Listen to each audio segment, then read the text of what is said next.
1 in 5 couples, heterosexual couples, have infertility. Even more same-sex couples rely on science to build their families. Only minority of those ever access assisted reproductive technologies. Not even half of those end up getting a baby.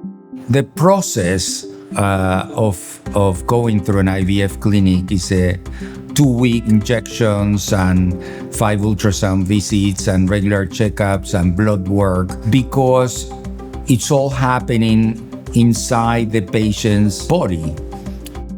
The idea of Fertilo, the product of Gamito, is to make that process happen outside of the woman's body, ex vivo.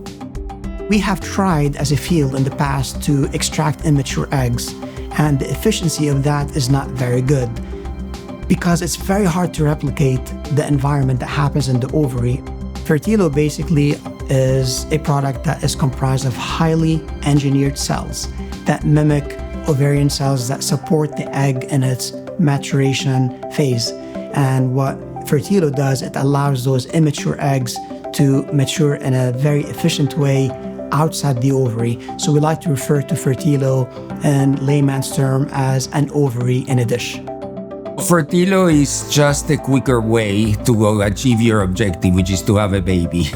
Fertilo is also a much quicker and easier way to preserve your fertility, to have babies later in life.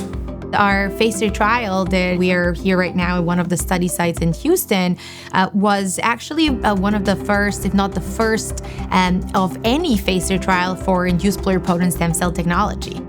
I and our clinical research team have been involved in clinical trials that involve in vitro fertilization for over 20 years. We think that the Fertilo clinical trial is very exciting.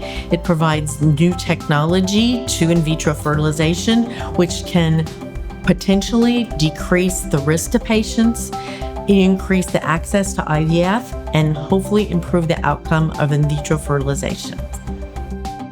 In December of last year, we welcomed the first Fertilo baby to the world. It was a very emotional moment, really seeing your idea and everything you work on every day come to life. We're truly trying to build treatments with cutting-edge science that we robustly test through clinical trials for safety, but also the solutions that we want to see out there, we want to use. We want them for ourselves, for our sisters, our mothers, our friends. If nobody else is doing it, sometimes you gotta try and do it yourself.